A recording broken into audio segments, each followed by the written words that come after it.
2026 की महामंदी के दौरान सरकार और जनता दोनों पैसे के लिए बेकरार हो गए थे, इसलिए कैलिफोर्निया ग्रैंड लॉटरी शुरू की गई। अगर कोई व्यक्ति सूरज ढलने से पहले विजेता को मार देता है तो वह कानूनी रूप से उस जैकपॉट का पैसा ले सकता है। बस एक ही नियम है कि बंदूक की गोली का इस्तेमाल नहीं किया जा सकता। 2030 में लॉस एंजलिस में सीन ने लॉटरी जीत ली है और अब वो उन लोगों की भीड़ से भाग रहा है जो उसे मारना चाहते हैं। सीन बिना झिझक के उनसे लड़ता है और उन्हें जल्दी से हरा देता है और फिर एक बाण फांद कर भाग जाता है। बाद में सीन एक घर में खिड़की से घुस जाता है और वहाँ एक बूढ़ी औरत को पाता है, इसलिए वो तुरंत उसका फोन लेता है और उसे नष्ट कर देता है। बाहर एक ड्रोन सब कुछ रिकॉर्ड कर रहा होता है। सीन कुछ देर के लिए सांस लेने के लिए रुकता है, तभी वो औरत ग्रैंड लॉटरी बोल्ट गन निकालकर उसे मार डालती है। फिर वो दादी अपना टिकट तोड़कर लॉटरी टीम को बुलाती है जो दरवाजा तोड़कर अंदर आती है और पुष्टि करती है कि विजेता मर चुका है। अब दादी को $22 मिलियन चेक दे दिया जाता है और यह टीवी पर भी दिखाया जाता है। एक महीने बाद कैटी लॉस एंजलिस में आती है ताकि वो फिर से अपना अभिनय करियर शुरू कर सके। बस में वो एक छोटे ऑस्कर की चाबी के छल्ले को लगातार देखती रहती है जो शायद एक यादगार की निशानी है। वहीं पास में एक छोटी बच्ची है, इसलिए कैटी उसे हंसाने के लिए चेहरे बनाती है, लेकिन बच्ची का पिता फोन पर अपनी बेटी का मजाक उड़ा रहा था। कैटी उसके पास जाती है और पुलिस का नाटक करके उसे धमकी देती है कि अगर उसने ठीक से व्यवहार नहीं किया तो उसे सामाजिक सेवाओं में भेज देगी। आदमी अपनी बेटी के साथ अच्छा व्यवहार करने लगता है, जबकि एक बूढ़ी औरत कैटी के पास आकर उसकी सेवाओं के लिए धन्यवाद देती है। लेकिन जब वो औरत चली जाती है तो कैटी को एहसास होता है कि उसने उसकी घड़ी चुरा ली है। एक बोर्ड पर कैटी लुइस की सुरक्षा एजेंसी का विज्ञापन देखती है और सोचती है कि काश उसके पास भी ऐसे ही बॉडीगार्ड होते।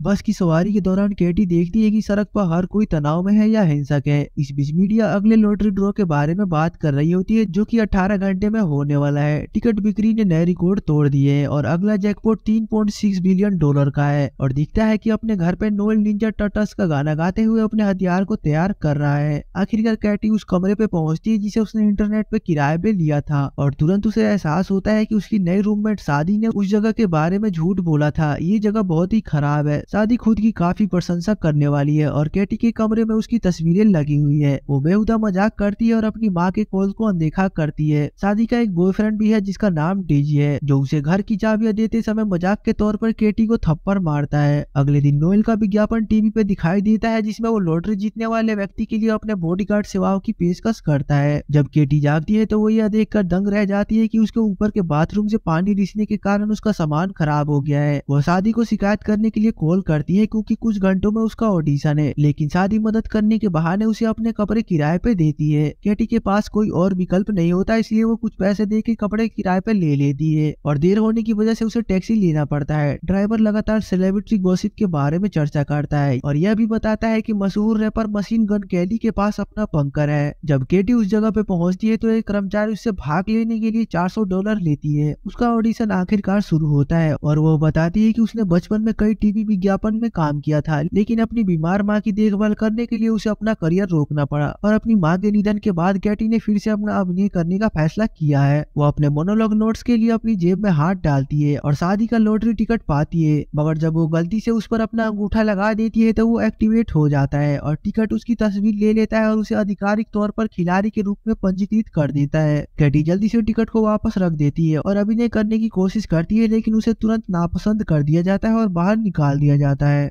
गलियारे में दूसरी अभिनेत्री कैटी का समर्थन करने की कोशिश करती है। अचानक उनके सभी लॉटरी टिकट सक्रिय हो जाते और यह घोषणा करते हैं कि कैटी ने लॉटरी जीत ली है और उसकी तस्वीर भी दिखाते हैं। अभिनेत्री तुरंत अपना रवैया बदल देती है और कैटी पर किसी भी वस्तु से हमला करना शुरू कर देती है। हालांकि उनमें से कुछ के पास चाकू भी होते हैं। यहाँ तक कि कर्मचारी भी लड़ाई में शामिल हो जाते हैं और कैटी खुद का बचाव करती है। अपने स्टेज फाइटिंग क्लासेस के कौशल के कारण उनसे लड़ते हुए जूते को चकमा देती है और सीढ़ियों की ओर दौड़ के जाती है। उसे समझ नहीं आता कि क्या हो रहा है। अब अगले मंजिल पर कैटी एक कमरे में छुप जाती है जबकि अन्य अभिनेत्रियां वहां से चली जाती है। हालांकि वो गलती से एक सेल्फ डिफेंस क्लास में पहुंच जाती है और ये लोग भी उसे मारने के लिए तैयार हो जाते हैं। वो उस पर मेरा जैकपॉट कहते हुए हमला करते हैं और कैटी इधर उधर दौड़ते हुए उनके हमलों को चकमा देती है या उन्हें एक दूसरे से टकराने पर मजबूर कर देती है। वो उनसे पूछने की कोशिश करती है कि क्या हो रहा है, लेकिन वो उसकी किसी भी बात पर ध्यान नहीं देते हैं। जब कुछ लोग आपस में लड़ रहे होते हैं तो कैटी को एक मुक्का लगता है और उसको उसके टखनों से पकड़ा जाता है। एक आदमी उसे घुमाता है और दीवार के पार फेंक देता है, जिससे वो एक योगा क्लास में गिर जाती है, जहाँ और भी लोग उसे मारने के लिए तैयार हो जाते हैं। सेल्फ डिफेंस क्लास के लोग भी वहाँ पहुँचते हैं और कमरे में अराजकता फैल जाती है, जहाँ खून बहना शुरू हो जाता है। जब एक आदमी कैटी को गर्दन से पकड़ लेता है तो नोएल अचानक छत के माध्यम से कमरे में आता है और उसे बचाने के लिए उस आदमी को दीवार पर फेंक देता है। फिर नोएल घोषणा करता है कि कैटी को वो 5 बार मुफ्त में बचाएगा, लेकिन इसके बाद उसकी सुरक्षा का खर्च उसके पुरस्कार में से 10% होगा। वो जितने लोगों को गिराता है गिनता जाता है और जब मुफ्त सेवाएं खत्म हो जाती है तो कैटी को उसका डील साइन करना पड़ता है। अब नोएल वास्तव में लोगों से लड़ना शुरू कर देता है, यहाँ तक कि कैटी का उपयोग हथियार के रूप में करता है ताकि उन्हें मार सके। वो उसे अपनी पीठ पे बांध लेता है ताकि उसे सुरक्षित रखा जा सके और दूर से हमला करने के लिए एक बेल्ट का उपयोग करता है। जब सभी विरोधी नीचे गिर जाते हैं तो कैटी खुद को मुक्त कर लेती है और नोएल के पैरालाइसिस डॉट गन ले लेती है, लेकिन वो आसानी से उसे वापस ले लेता है और बेहोश पड़े शरीर को सही स्थिति में रख देता है ताकि वो दम घुटने से ना मर जाए। नोएल समझाता है कि लॉटरी ड्रोन जो पहले से ही बाहर मौजूद है हर 14 मिनट में विजेता के लोकेशन को पोस्ट करता है, इसलिए उन्हें तुरंत निकलना होगा। जब वो इमारत से बाहर भागते हैं तो नोएल यह भी बताता है कि नियमों के अनुसार अन्य खिलाड़ी एक दूसरे को नहीं मार सकते।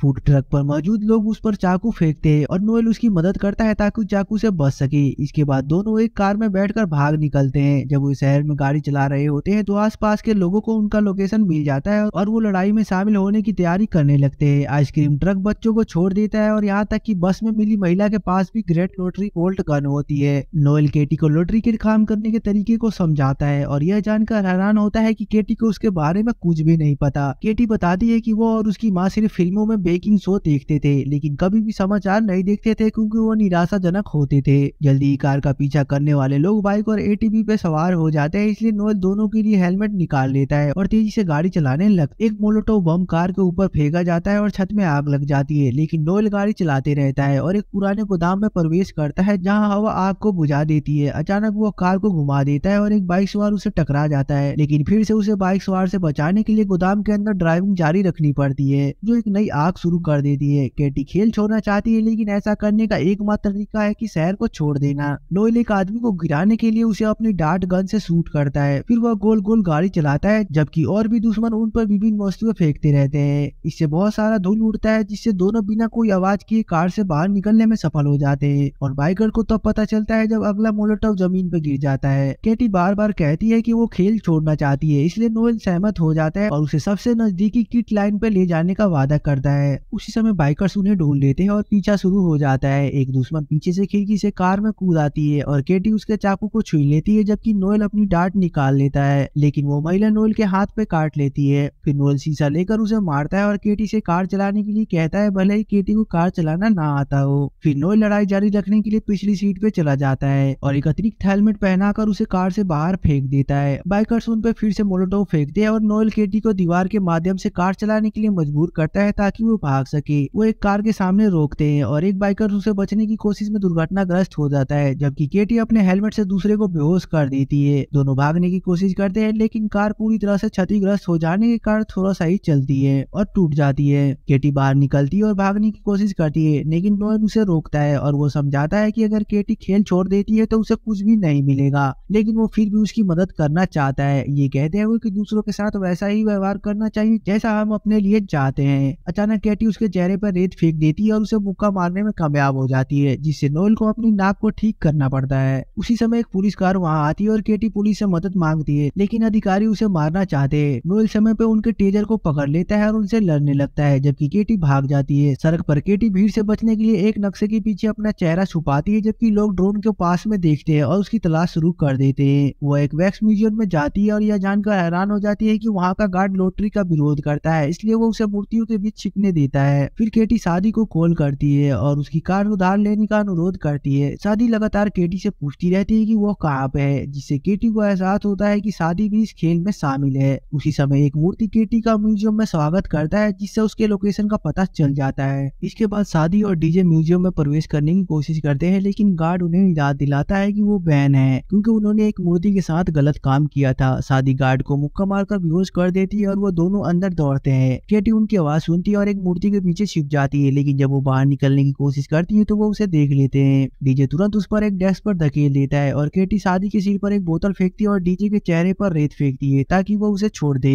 फिर शादी और डीजे मिलकर केटी से लड़ने लगते हैं और केटी मूर्ति के एक डंडे के साथ अपना बचाव करती है। जब उसे भागने का मौका मिलता है तो सादी उसे लात मारकर गिरा देती है, जिससे केटी कर्मचारी का डंडा खो देती है। अगले कमरे में सादी और डीजे केटी को डंडे के दो हिस्सों से पीटने लगते हैं। केटी उन पर मूर्तियां फेंककर पलटवार करती है, यह सोचकर कि वो एक चेयर है, जबकि वो वास्तव में करदासियन परिवार की मूर्तियां होती हैं। लड़ाई हॉरर रूम में जारी रहती है, जहां वो किसी भी उपलब्ध पॉप का उपयोग करके हमला करते हैं। फिल्मी कॉस्ट्यूम और हथियारों के साथ काफी संघर्ष के बाद केटी बाहर भाग जाती है, क्योंकि सादी उस पर कुल्हाड़ी फेंकती है और कुल्हाड़ी उसे लगती तो है लेकिन वो नकली होती है, इसलिए उसे ज्यादा नुकसान नहीं होता। केटी शटर को गिराने के लिए एक बटन दबाती है, लेकिन तभी उसे नोएल द्वारा सिखाई गई एक बात याद आती है और वो गार्ड के शरीर को ठीक करती है ताकि वो दम घुटने से ना मर जाए। फिर वो म्यूजियम का शटर बंद होने से ठीक पहले बाहर निकल जाती है, जिससे सादी और डीजे अंदर ही फंस जाते हैं। एक टूर बस गाइड तुरंत उन्हें देख लेता है और माइक पर उनके लोकेशन को घोषणा करता है। हमलावरों के उसके पास पहुंचने से पहले नोएल एक पुलिस कार में आता है और उसे बचा लेता है। केटी अभी भी नोएल पर भरोसा नहीं करती, क्योंकि उसे लगता है कि अगर वो खेल छोड़ देती है तो उसे कुछ भी पैसा नहीं मिलेगा,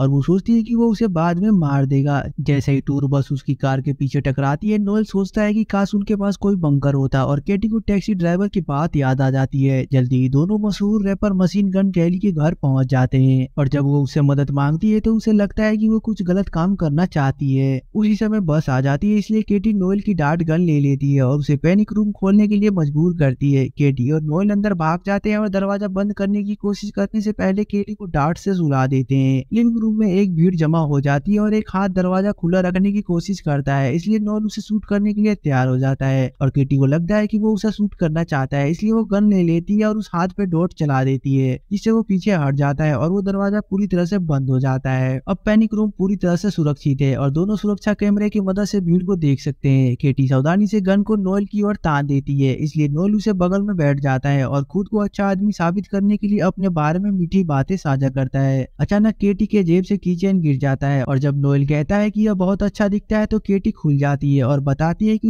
उसने अपनी माँ के लिए अभिनेत्री बनने का फैसला किया, जिसे फिल्में और सेलिब्रिटी बहुत पसंद थे। उसकी माँ को पता था कि हॉलीवुड में संघर्ष हो सकता है और उसने केटी को यह कीचेन उपहार में दिया था ताकि उसे याद रहे कि उसकी माँ उस पर हमेशा गर्व करेगी। जब वो छोटी थी तो उसने एक बाल कलाकार के रूप में अच्छी कमाई की थी, लेकिन उसके पिता सारा पैसा लेकर भाग गए। नोएल उसकी बातों को बहुत समझदारी से सुनता है और उसे सांत्वना देता है, जिससे केटी उसे गन वापस दे देती है। केटी यह जानना चाहती है कि नोएल उसे इस खेल को छोड़ने में मदद क्यों कर रहा है, तो नोएल उसकी प्राथमिकताओं के बारे में बताता है कि पहला लोगों की जान बचाना और दूसरा इतना पैसा कमाना कि लोगों की जान बचा सके। बाहर भीड़ दरवाजे को तोड़ने की कोशिश जारी रखती है, लेकिन सफल नहीं होती। शादी केली को जगाने के लिए उसे थप्पड़ मारती है, लेकिन कुछ भी नहीं होता, इसलिए वो उसे पूल में घसीट के ले जाती है और दरवाजे का पासवर्ड बताने के लिए कहती है। पासवर्ड एक मीम 6969 है। यह सब केटी और नोएल देखते हैं, जिससे नोएल निराश हो जाता है क्योंकि उनके पास कोई विकल्प नहीं बचता, इसलिए वो एक कॉल करके एक फेवर मांगता है और फोन स्ट्राइक करने के लिए कहता है और जल्दी से केटी का फोन एक सेफ के अंदर रख देता है।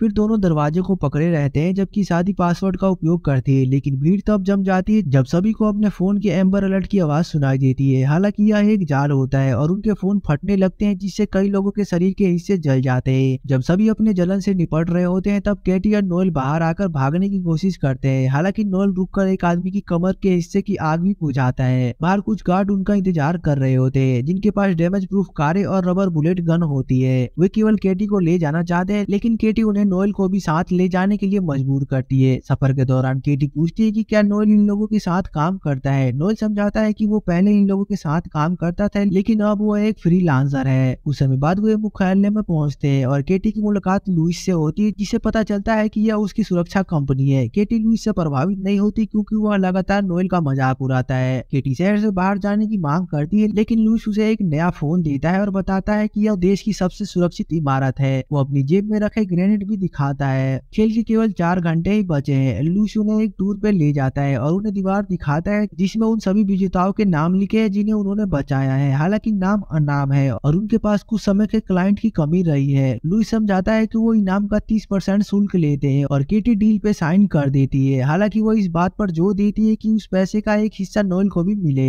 इसके बाद वो सुरक्षा कैमरों पे देखते हैं कि बाहर भीड़ जमा हो रही है, इसलिए लुइस फैसला करता है कि केटी को एक गुप्त भूमिगत किले में ले जाना चाहिए, जिसके लिए धोखे वाली गाड़ी का उपयोग करना होगा। सबसे पहले दोनों अपने घावों का इलाज कराते हैं और नोएल अपने बारे में बात साझा करता है और वो बताता है कि वो पहले निजी क्षेत्र में एक भाड़े का सैनिक था और लुइस के साथ काम करता था और उनकी यूनिट को दुनिया भर में बुरे लोगों को मारने के लिए भेजा जाता था। एक दिन नोएल ने पाया कि उनके शिकारी हमेशा से बुरे लोग नहीं होते थे और उसने एक मिशन के बीच में ही अपनी नौकरी छोड़ दी। इससे मिशन पूरी तरह से फेल हो गया और केवल वही और लुइस ही बच पाए और वो अब जो भी पैसा कमाता है अपने पीड़ितों और टीम के साथियों के परिवारों को भेजता है। इसके बदले में केटी साझा करती है कि उसके पिता उसके मैनेजर थे और 8 साल की उम्र से ही उससे पूरे दिन काम करवाते थे। जब वो 18 साल की हुई तो उसने अपने पिता से कहा कि वो अपना पैसा खुद मैनेज करना चाहती है, जिसके बाद उसके पिता सारा पैसा लेकर गायब हो गए। केटी को अपनी बीमार माँ की देखभाल करनी पड़ी, जो कि 1 महीने पहले ही मर गई थी और उसके पास केवल $600 और लॉस एंजलिस का बस का टिकट छोड़ के गई थी। उसी समय एक कर्मचारी एक प्रोस्थेटिक मशीन लेकर आता है और केटी अपना चेहरा मशीन के अंदर डालती है और मशीन एक मास्क लगाती है जो एक बुढ़े आदमी जैसा दिखता है। हालांकि नोएल चिंतित है क्योंकि केटी को बाहर ले जाना समझ में नहीं आता और इतनी बड़ी कंपनी पुराने पुरस्कारों के 30% लेने से नहीं बन सकती और ये बात भी सोचने वाली थी कि हाल ही में उसके पास कोई भी क्लाइंट नहीं था। केटी अपने कपड़े बदलकर अपना भेष पूरा कर लेती है। तब नोएल को एहसास होता है कि लुइस केवल विजेताओं की रक्षा करने का नाटक कर रहा है ताकि उन्हें गुप्त रूप से मार सके। लुइस उन्हें एक कार में ले जाता है और केटी लगातार नोएल को साथ ले जाने की मांग करती है, जिससे लुइस ठुकरा देता है। हताश होकर केटी लुइस के कमर में लात मारती है और नोएल इस मौके का फायदा उठाकर गैरेज का दरवाजा खोलता है। फिर भीड़ अंदर को आती है और वो सभी गार्ड को अपने डॉट से शूट करता है, लेकिन वो केटी को नहीं पहचान पाते और उसे नजरअंदाज कर देते हैं। नोएल उसे बाहर खींचकर एक गार्ड से चुराए गए की कार्ड को देता है और उसे भागने के लिए कहता है, जबकि वो कुछ समय के लिए ध्यान भटकाने की कोशिश करता है और वहाँ और गार्ड आ जाते हैं और नोएल को पकड़ लेते हैं, जबकि लुइस उससे जानकारी निकालने के लिए मारता है। अचानक सभी एआई से चलने वाली गाड़ियां वहां से निकल जाती है और केटी उनमें से एक में छिपी होती है, इसलिए लुइस अपने लोगों को उसका पीछा करने के लिए भेजता है। अब डाउनटाउन में केटी अपना मास्क उतार देती है और कार का नियंत्रण अपने हाथों में ले लेती है, जिससे मार्ग में बदलाव होता है और लुइस को इसका पता चल जाता है। इस बीच सोशल मीडिया पर खलबली मच जाती है क्योंकि ड्रोन केटी का पता खो चुका है, इसलिए अगर वो कोई भी गलती नहीं करती तो वो पीछा करने वालों से सुरक्षित रहेगी। इससे उसे फैंस मिलने लगते हैं जो उसे हीरो के रूप में देखते हैं। कुछ ही देर बाद केटी शहर छोड़ने वाली होती है, लेकिन तभी उसे नोएल का फोन आता है जो उसे कहता है कि अगर वो मुड़ेगी नहीं तो वो नोएल को मार देगा।